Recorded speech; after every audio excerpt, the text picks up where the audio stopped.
नमस्कार, स्वागत है आपका राज्यसभा टीवी में। मैं हूं आपके साथ अमृता चौरसिया। एक नजर हेडलाइंस पर।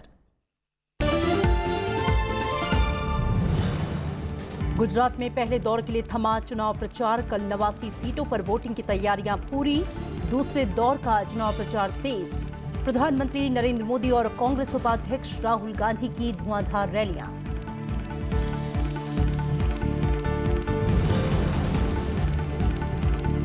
मणिशंकर अय्यर कांग्रेस की प्राथमिक सदस्यता से निलंबित। कारण बताओ नोटिस जारी। प्रधानमंत्री पर विवादित टिप्पणी के बाद कार्रवाई।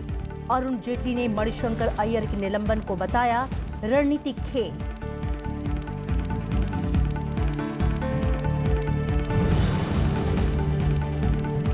जल्द ही फिलिस्तीन जाएंगे प्रधानमंत्री नरेंद्र मोदी। फिलिस्तीन राजदूत ने राज्यसभा टीवी पर दी जानकारी। भारत ने कहा फिलिस्तीन पर रुख में बदलाव नहीं।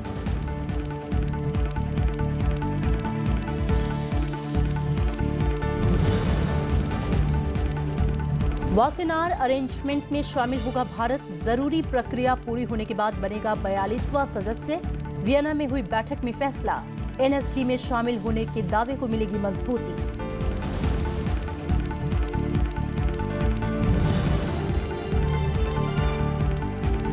और हॉकी विश्व लीग के सेमीफाइनल मुकाबले आज। भारत का अर्जेंटीना से मुकाबला। जर्मनी से भिड़ेगा ऑस्ट्रेलिया। आईसीसी की टेस्ट रैंकिंग में 3 पायदान चढ़कर नंबर 2 पर पहुंचे विराट कोहली।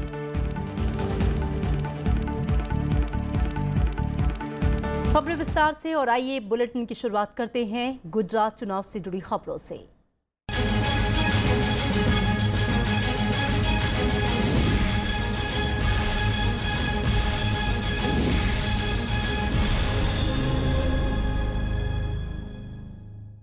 गुजरात विधानसभा की 89 सीटों पर कल मतदान होगा। इसके लिए पहले दौर के लिए चुनाव प्रचार कल शाम थम गया। गुजरात में पहले दौर में 89 सीटों पर 977 उम्मीदवार चुनाव मैदान में हैं। इनमें 57 महिला प्रत्याशी हैं। इस दौर के दिग्गज उम्मीदवारों की बात करें तो मुख्यमंत्री विजय रूपाणी राजकोट पश्चिम सीट से मैदान में हैं। पर्यटन वन मंत्री गणपत भाई वसावा मंगरोल और कृषि मंत्री चिमन सपारिया जमजोधपुर सीट से चुनाव लड़ रहे हैं। कांग्रेस के दिग्गज नेता शक्ति सिंह गोहिल मांडवी और कांग्रेस के पूर्व प्रदेश अध्यक्ष अर्जुन सिंह मोडवाडिया पोरबंदर से मैदान में हैं। मुख्य मुकाबला बीजेपी और कांग्रेस के बीच है, लेकिन बीएसपी, एनसीपी, आम आदमी पार्टी और शिवसेना ने भी कई सीटों पर अपने उम्मीदवार उतारे हैं। सौराष्ट्र और दक्षिणी गुजरात के 19 जिलों की 89 सीटों पर मतदान के लिए चुनाव आयोग ने तैयारियां भी पूरी कर ली हैं। सुरक्षा व्यवस्था के पुख्ता इंतजाम किए गए हैं। पहले दौर के 2 करोड़ 12 लाख से ज्यादा मतदाताओं के लिए 24,689 मतदान केंद्र बनाए गए हैं। वोटिंग के लिए वीवीपैट से लैस 27,158 ईवीएम की व्यवस्था की गई है। मतदान को स्वतंत्र और निष्पक्ष बनाए रखने के लिए 1,76,000 से ज्यादा सुरक्षा कर्मियों को तैनात किया गया है। 182 सदस्यों वाली विधानसभा के चुनाव के लिए 2 चरणों में वोट डाले जाएंगे। शनिवार को पहले चरण में 89 निर्वाचन क्षेत्रों में वोट डाले जाएंगे, जबकि दूसरे चरण का मतदान इसी महीने की 14 तारीख को होगा। मतगणना 18 दिसंबर को होगी।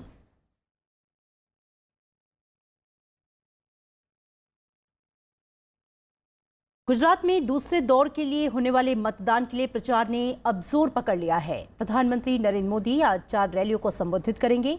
वो भाभर, कलोल, हिम्मतनगर, वटवा में जनसभाएं करेंगे। और इधर कांग्रेस ने भी दूसरे दौर के प्रचार में अपनी पूरी ताकत झोंक रखी है। कांग्रेस उपाध्यक्ष राहुल गांधी आज अहमदाबाद, आनंद, खेड़ा जिलों में रैलियों और जनसंपर्क अभियान में हिस्सा लेंगे।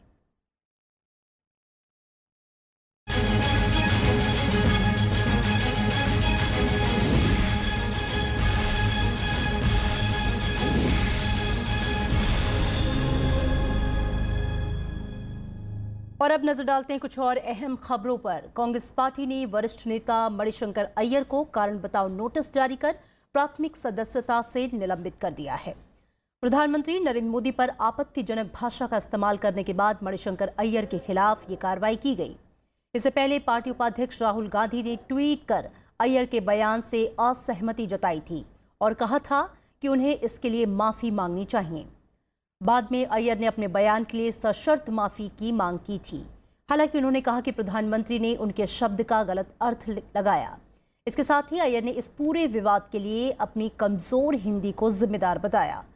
मणिशंकर के बयान के कुछ देर बाद ही सूरत में रैली के दौरान प्रधानमंत्री नरेंद्र मोदी ने मणिशंकर अय्यर के बयान पर जोरदार पलटवार करते हुए इसे गुजरात का अपमान करार दिया। इस बीच वित्त मंत्री अरुण जेटली ने पार्टी से उनके निलंबन को रणनीतिक बताया है। अरुण जेटली ने ट्वीट किया कि सुविधा के हिसाब से माफी मांग ली गई है, रणनीति की दृष्टि से उन्हें निलंबित किया गया है। लोगों को ये खेल समझना चाहिए।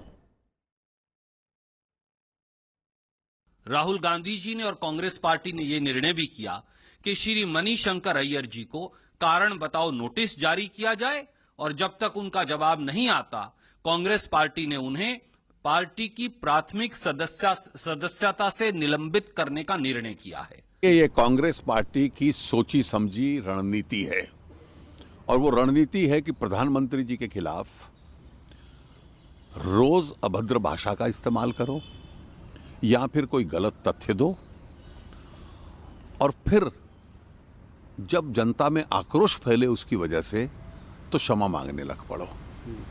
मुझे लगता है ये विषय केवल अभद्र भाषा का नहीं है, लेकिन कांग्रेस पार्टी की सोच का है। और वो सोच ये है कि इस देश में केवल एक परिवार है जो राज कर सकता है और बाकी इस देश की जनता वो है जिस पे शासन होना चाहिए। प्रधानमंत्री नरेंद्र मोदी ने कहा है कि केंद्र सरकार डॉक्टर बाबा साहेब अंबेडकर के सामाजिक और आर्थिक विजन पर पूरा अमल कर रही है। प्रधानमंत्री ने दिल्ली में doctor BR Ambedkar international centre के कल उद्घाटन के मौके पर यह बात कही। प्रधानमंत्री ने कहा कि यह सेंटर से अंबेडकर के विचारों और शिक्षा को बढ़ावा देने के लिए प्रेरणा साबित होगा। साथ ही सामाजिक और आर्थिक मुद्दों पर शोध के लिहाज से महत्वपूर्ण स्थान होगा। माननीय प्रधानमंत्री जी के कर कमलों द्वारा इस भवन प्रधानमंत्री नरेंद्र मोदी ने गुरुवार को दिल्ली में BR अंबेडकर इंटरनेशनल सेंटर का उद्घाटन किया। इस मौके पर प्रधानमंत्री ने कहा कि उनकी सरकार 3.5 साल में बाबा साहेब के सामाजिक लोकतंत्र के सपने को पूरा करने में जुटी है। कि नई पीढ़ी के लिए ये केंद्र एक वरदान की तरह आया है, जहां पर आकर वो बाबा साहब के विजन को देख सकती हैं, समझ सकती हैं। हमारे देश प्रधानमंत्री मोदी ने कहा कि भीम ऐप के जरिए BR अंबेडकर के आर्थिक विजन से जुड़ने का काम किया गया है। उन्होंने कहा कि बाबा साहिब से जुड़े स्थलों को तीर्थ की तरह विकसित करने की योजना पर काम किया जा रहा है। दिल्ली के अलीपुर में जिस घर में बाबा साहब का निधन हुआ, वहां डॉक्टर अंबेडकर राष्ट्रीय स्मारक का निर्माण किया जा रहा है। इसी तरह मध्य प्रदेश के महू में जहां बाबा साहेब का जन्म हुआ, उसे भी तीर्थ के तौर पर विकसित किया जा रहा है। प्रधानमंत्री सेंटर के परिसर में बाबा साहेब की 2 प्रतिमाओं का भी अनावरण किया। कॉन्फ्रेंस हॉल, ऑडिटोरियम और डिजिटल लाइब्रेरी से सजा BR अंबेडकर इंटरनेशनल सेंटर बौद्ध और आधुनिक वास्तुकला का बेजोड़ नमूना है। कृति मिश्रा, राज्यसभा टीवी। और जेडीयू के पूर्व नेता शरद यादव राज्यसभा से अपनी सदस्यता रद्द किए जाने के खिलाफ अदालत का दरवाजा खटखटाएंगे। उन्होंने कहा कि अदालत में जाने का उनका फैसला बिहार के मुख्यमंत्री नीतीश कुमार के खिलाफ संघर्ष का हिस्सा है। शरद यादव ने राज्यसभा के सभापति के फैसले पर टिप्पणी से इनकार किया है। उन्होंने कहा कि सदस्यता रद्द करने के मामले को पहले सदन की प्रिविलेज या एथिक्स कमेटी में भेजा जाना चाहिए था। शरद यादव ने किसी दूसरी पार्टी की ओर से राज्यसभा की सदस्यता की पेशकश को स्वीकार नहीं करने की बात कही है। तब पार्लियामेंट में 11 बार वोट हो चुकी, 14 बार चुनाव लड़े हैं, तो क्या है। और चुनाव जो एक जगह से नहीं लड़े, 3-3, 4-4 जगह चुनाव लड़े। जहां खाली हो जाता वहां चले जाते। हाँ, इस बार खाली जहां से लोग कह रहे हैं अब इस बार 1.5 साल इसलिए लड़ेंगे। तो हमारा काम तो है, ये राज्यसभा जो है इससे 3 बार तो इस्तीफा देकर मैं लोकसभा लड़ा हूं। केंद्र सरकार सरकारी योजनाओं और सेवाओं को आधार से जोड़ने की समय सीमा बढ़ाने की इच्छुक है। केंद्र सरकार ने कल सुप्रीम कोर्ट की ये जानकारी दी। अटॉर्नी जनरल के वेणुगोपाल ने मुख्य न्यायाधीश दीपक मिश्रा की अगुवाई वाली पीठ को बताया कि केंद्र आधार से जोड़ने के लिए निर्धारित 31 दिसंबर की समय सीमा को अगले साल 31 मार्च तक के लिए बढ़ाना चाहता है। सुप्रीम कोर्ट आधार को अनिवार्य रूप से जोड़ने के केंद्र के फैसले पर अंतरिम रोक से जुड़ी याचिकाओं पर सुनवाई के लिए अगले सप्ताह 5 सदस्यीय संविधान पीठ का गठन करेगा। हालांकि अटॉर्नी जनरल ने स्पष्ट किया है कि मोबाइल सेवाओं को आधार से जोड़ने की समय सीमा अगले साल 6 फरवरी ही रहेगी। अगस्त में सुप्रीम कोर्ट की 9 सदस्यीय संविधान पीठ ने निजता के अधिकार को मौलिक अधिकार करार दिया था। आधार की वैधता को चुनौती देने वाली कई याचिकाओं में दावा किया गया है कि ये निजी अधिकारों का उल्लंघन है।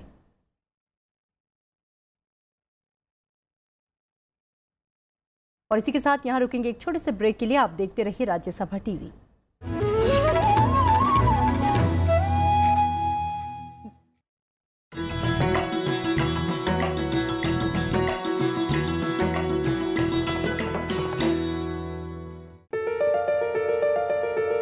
कन्हैयालाल माणिकलाल मुंशी, महान शिक्षा शास्त्री और राष्ट्रभाषा हिंदी के सेवक। 30 दिसंबर 1887 को गुजरात के भड़ोच में हुआ था जन्म। संस्कृत के भी थे प्रकांड विद्वान। 20 साल तक संस्कृत विश्व परिषद के रहे अध्यक्ष। हिंदी साहित्य सम्मेलन की अध्यक्षता भी स्वीकार की।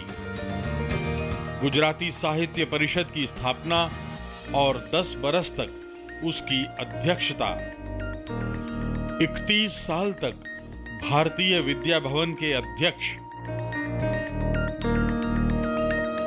1952 में बने थे उत्तर प्रदेश के राज्यपाल। अनेक पुस्तकों के लेखक। जय सोमनाथ सर्वाधिक चर्चित उपन्यास। 8 फरवरी 1971 को देहावसान।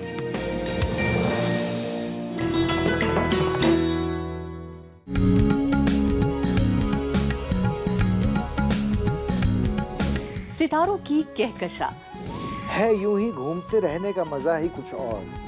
हम अपना प्यार बढ़ा रहे हैं, प्रेम, ये प्रेम की बातें होती हैं। मेरा मजहब इंसानियत है। बांसुरी को लेके और उसको मैं गाऊं ध्रुपद शैली में तो कितनी अच्छी बात हो। मैं सोचता नहीं हूँ, मैं महसूसता हूँ। सपनों की उड़ान और उनके संघर्ष की रहगुजर। हिंदू एक महकता हुआ फूल है और मुसलमान एक महकती हुई जूही का दरख्त है। मैंने कहा अम्मा जो भी दाल रोटियों की खाऊंगा पर मैं रियाज करूंगा। रास्ते पे पड़े हैं कीटाणु की तरह, लेकिन इंसेक्ट। बिना चोट लगे कोई आदमी अपना रास्ता नहीं बदलता है। आइए चलिए मेरे साथ ताबिंदा सितारों की खूबसूरत महफिल में। देखिए शख्सियत हर शनिवार रात 10:30 बजे और रविवार शाम 4:30 बजे सिर्फ राज्यसभा टीवी पर।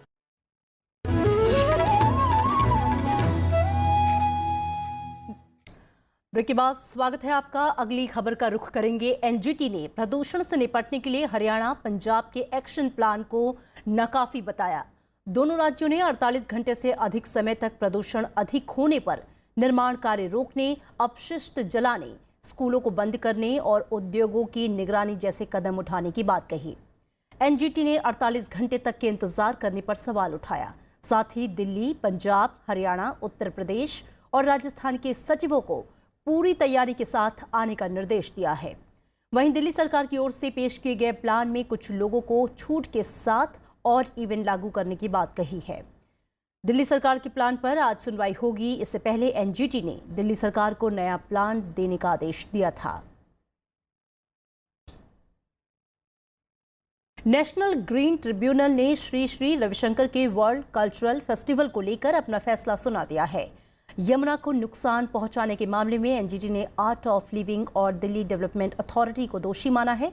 एनजीटी ने यह कहा है कि जो 5 करोड़ रुपए आर्ट ऑफ लिविंग से पहले ही तौर पर लिए गए हैं, उसे यमुना की जैव विविधता को ठीक करने में खर्च किया जाए, और अगर इस काम में इससे ज़्यादा का खर्च आता है तो उसका भुगतान भी श्री श्री रविशंकर की संस्था को करना होगा। साथ ही बचा हुआ पैसा आर्ट ऑफ लिविंग की संस्था को वापस किया जाएगा।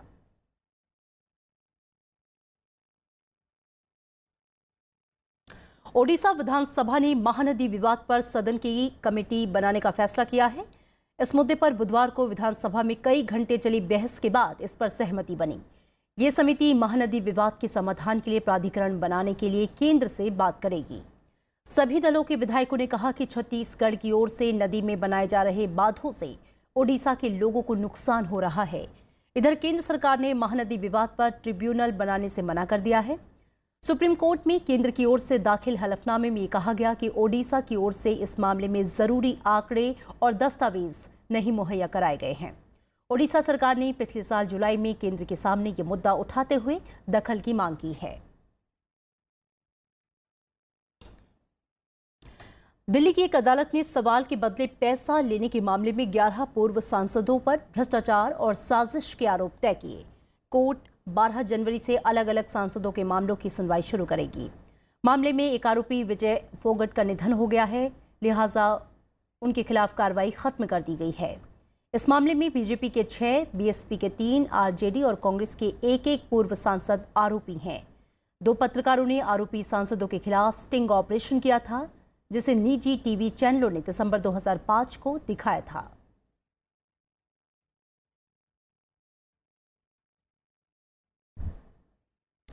उपराष्ट्रपति ने कहा है कि हिंदुत्व शब्द के अर्थ को लेकर कई लोग गलतफहमी पैदा करते हैं और इसका राष्ट्र के खिलाफ इस्तेमाल करते हैं। विश्व हिंदू परिषद के प्रमुख रहे अशोक सिंघल के जीवन पर लिखी किताब के विमोचन के कार्यक्रम में उन्होंने कहा कि भारतीयों की आदिकाल से चली आ रही विरासत और परंपरा ही हिंदुत्व है। उपराष्ट्रपति एम वेंकैया नायडू ने गुरुवार शाम दिल्ली के विज्ञान भवन में विश्व हिंदू परिषद के प्रमुख रहे अशोक सिंघल के जीवन पर आधारित किताब का विमोचन किया। इस मौके पर उपराष्ट्रपति ने कहा कि अशोक सिंघल ने पूरा जीवन हिंदुत्व के विचारों को बढ़ावा देने के लिए समर्पित कर दिया और उनका आचरण देश के लोगों को प्रेरणा देता है। उपराष्ट्रपति ने हिंदुत्व शब्द की गलत व्याख्या पर सवाल उठाए और सुप्रीम कोर्ट के फैसले का जिक्र करते हुए हिंदुत्व को जीवन पद्धति बताया। Uplifting the suppressed, oppressed and depressed. That is our philosophy. This is what Swami Vivekananda has said. This is what our forefathers have said. That is the practice in India. But unfortunately, we are trying to give a narrow meaning and some people are trying to take advantage of it and then attack nationalism, patriotism, देशभक्ति। ये क्या कुछ लोगों का इनका property है क्या, इनको जीपीए दिया है क्या, ऐसा भी कुछ लोग बोलते हैं। उपराष्ट्रपति ने कहा कि हमारी पूजा पद्धति अलग हो सकती है, लेकिन सभी भारतीयों की जीवन संस्कृति एक ही है।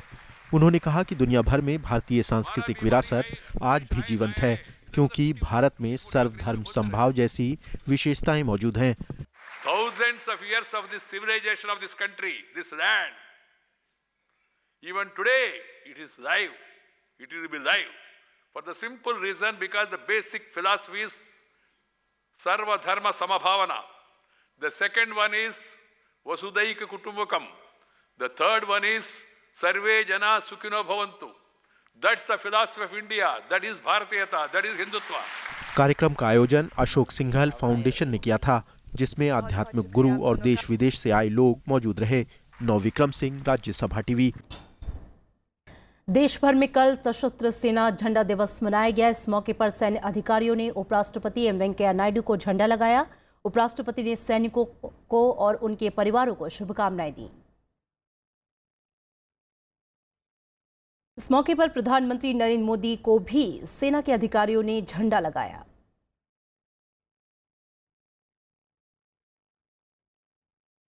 सशस्त्र सेना झंडा दिवस के मौके पर कल केंद्रीय सैनिकों बोर्ड के अधिकारियों ने लोकसभा के अध्यक्ष सुमित्रा महाजन को झंडा लगाया।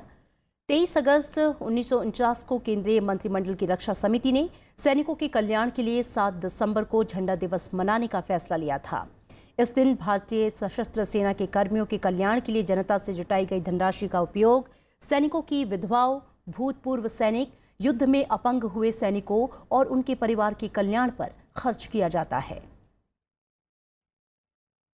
आज ये फ्लैग डे बहुत महत्वपूर्ण है और हम सब ने उनकी उन बातों को, उनके शौर्य को याद रख करके कि वो वहाँ लड़ रहे, इसलिए हम यहाँ खुशहाली का जीवन जी रहे हैं और इसलिए हमें हमारी खुशहाली से कुछ चीज़ें हमें उनके साथ बांटना है। भारत को वासेनार समझौते में 42वें सदस्य देश के तौर पर शामिल करने का फैसला हुआ है। 41 देशों के समूह की वियना में कल खत्म हुई पूर्ण बैठक में भारत को शामिल करने का फैसला लिया गया। समूह ने बयान जारी करके कहा है कि जरूरी प्रक्रियाएं पूरी होने के बाद जल्द ही भारत समूह का 42वां सदस्य बन जाएगा। ये समझौता पारंपरिक हथियारों और इसके दोहरे इस्तेमाल के सामान और प्रौद्योगिकियों के लिए निर्यात नियंत्रणों पर नियम तय करता है। इस समूह में शामिल होने से भारत के एनएसटी में शामिल होने के दावे को मजबूती मिलेगी। प्रधानमंत्री नरेंद्र मोदी जल्द ही फिलिस्तीन की यात्रा पर जाएंगे। फिलिस्तीन के राजदूत अदनान अबू अल-हाइजा ने राज्यसभा टीवी के विशेष कार्यक्रम बिग पिक्चर में इसका खुलासा किया। भारत ने फिलिस्तीन पर रुख को साफ करते हुए कहा कि फिलिस्तीन पर भारत का रुख स्थिर है। विदेश मंत्रालय के प्रवक्ता रवीश कुमार ने कहा कि भारत के नजरिए और हितों से तय होता है और इसमें किसी तीसरे देश की कोई भूमिका नहीं है। India have a good attitude supporting the Palestinian cause and the two-state solution. And in this matter itself, I have discussed it with some official at the MAA.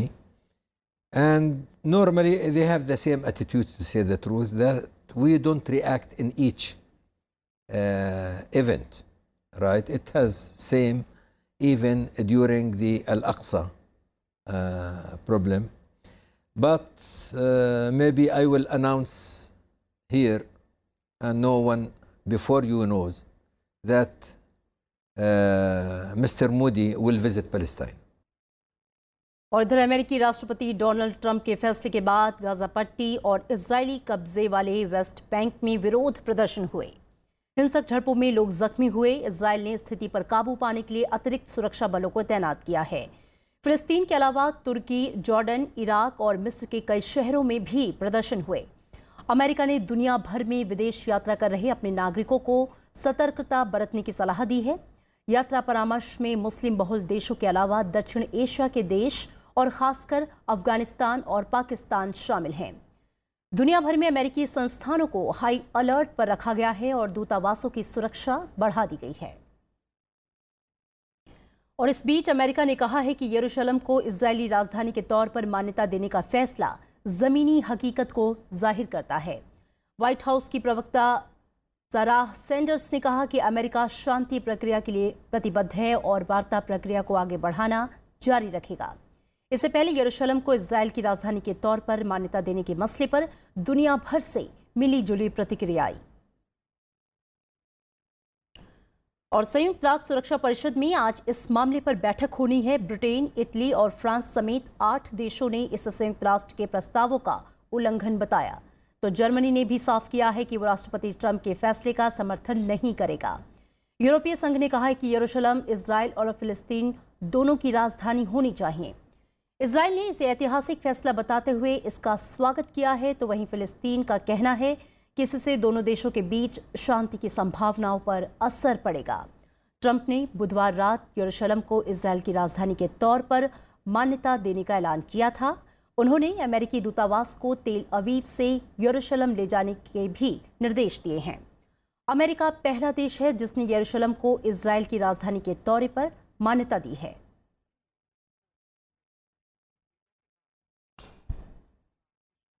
Nepal में संसदीय और प्रांतीय निर्वाचन क्षेत्रों के लिए अंतिम चरण का मतदान गुरुवार को शांतिपूर्ण तरीके से संपन्न हो गया।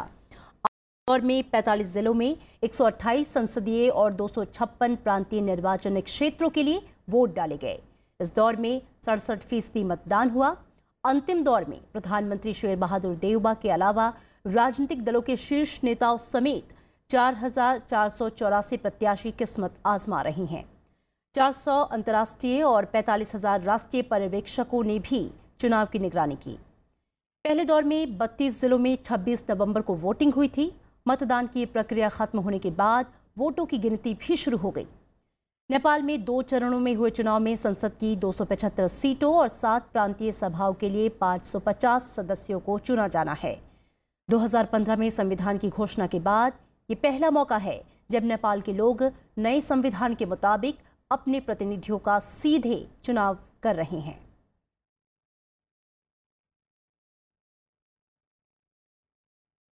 और अब खेल की खबरें। भुवनेश्वर में आज हॉकी वर्ल्ड लीग फाइनल्स का पहला सेमीफाइनल मुकाबला खेला जाएगा, जिसमें टीम इंडिया की भिड़ंत ओलंपिक चैंपियन अर्जेंटीना से होगी। इससे पहले भारत ने हॉकी वर्ल्ड लीग के बेहद रोमांचक मुकाबले में बेल्जियम को हराकर सेमीफाइनल में जगह बनाई। टीम इंडिया ने बेल्जियम को शूटआउट में 3-2 से मात दी। दूसरा सेमीफाइनल मुकाबला जर्मनी और ऑस्ट्रेलिया के बीच होगा। रविवार को फाइनल मुकाबला खेला जाएगा।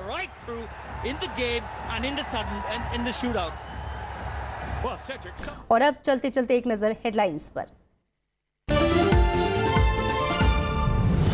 गुजरात में पहले दौर के लिए थमा चुनाव प्रचार। कल 89 सीटों पर वोटिंग की तैयारियां पूरी। दूसरे दौर का चुनाव प्रचार तेज। प्रधानमंत्री नरेंद्र मोदी और कांग्रेस उपाध्यक्ष राहुल गांधी की धुआंधार रैलियां।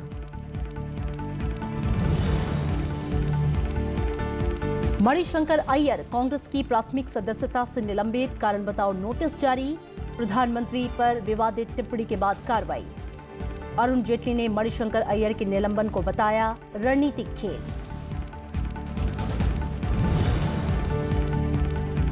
जल्द ही फिलिस्तीन जाएंगे प्रधानमंत्री नरेंद्र मोदी। फिलिस्तीनी राजदूत ने राज्यसभा टीवी पर दी जानकारी। भारत ने कहा फिलिस्तीन पर रुख में बदलाव नहीं। वासेनार अरेंजमेंट में शामिल होगा भारत। जरूरी प्रक्रिया पूरी होने के बाद बनेगा 42वां सदस्य। वियना में हुई बैठक में फैसला। एनएसजी में शामिल होने के दावे को मिलेगी मजबूती।